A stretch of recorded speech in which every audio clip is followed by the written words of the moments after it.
মা, আমি টুকির সাথে খেলতে যাচ্ছি মা। শোন কনক বাবা, সাবধানে খেলবি, কারো সাথে মারামারি করবি না কিন্তু। আর বনের বেশি গভীরেও যাবি না বলে দিলাম। কনক, এ কনক, তুই কি আজ আমাদের সাথে খেলবি না নাকি বলতো? খেলবো রে, আমি তো যাচ্ছিলামই তোদের ওখানে। তোরা এসেছিস, ভালোই হয়েছে। চল, আজ আমরা নদীর পাড়ের বড় বট গাছটায় রশি দিয়ে দোলনা বানিয়ে খেলবো। তোর নাই দোল খেতে না আমার বেশ ভালো লাগে। চল চল তাড়াতাড়ি চল।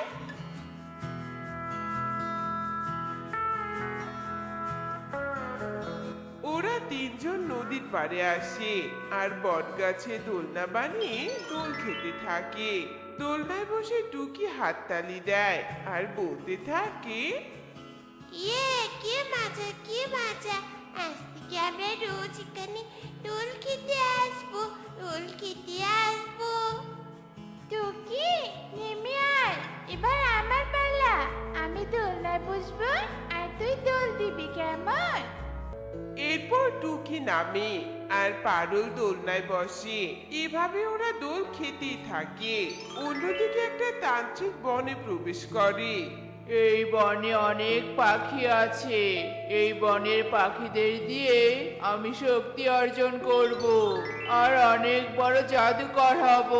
হা হা হা হা হা। কিন্তু পাখিদের ধরবো কি করে? আমি যে তান্ত্রিক, আমাকে দেখলেই তো কোনো পাখি কাছে আসবে না।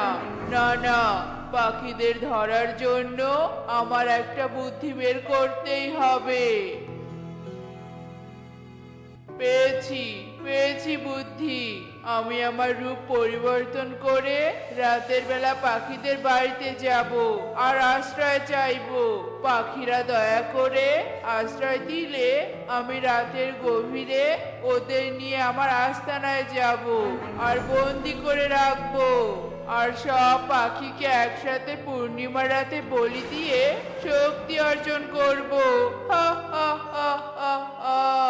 যাই, বুদ্ধিমতো কাজ শুরু করি। এরপর তান্ত্রিক নিজের রূপ পরিবর্তন করে। সে বৃদ্ধ রূপ ধারণ করে আর রাতের আধারে কণিকার বাড়িতে যায়।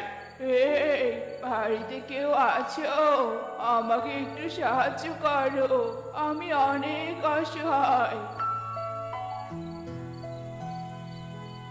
বৃদ্ধ বাবা, এত রাতে তোমার কি সাহায্য চাই?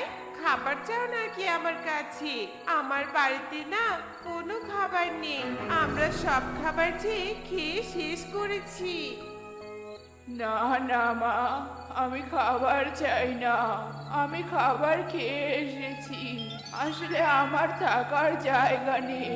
এই রাতের বেলা গাছের নিচে থাকতে আমার ভয় লাগছে। দয়া করে আমাকে একটু থাকার জায়গা দে মা। আমি কাল সকালেই চলে যাব। শান্ত হন বাবা, আর আসুন ভেতরে। আজ রাতে আপনি আমাদের সাথেই থাকবেন।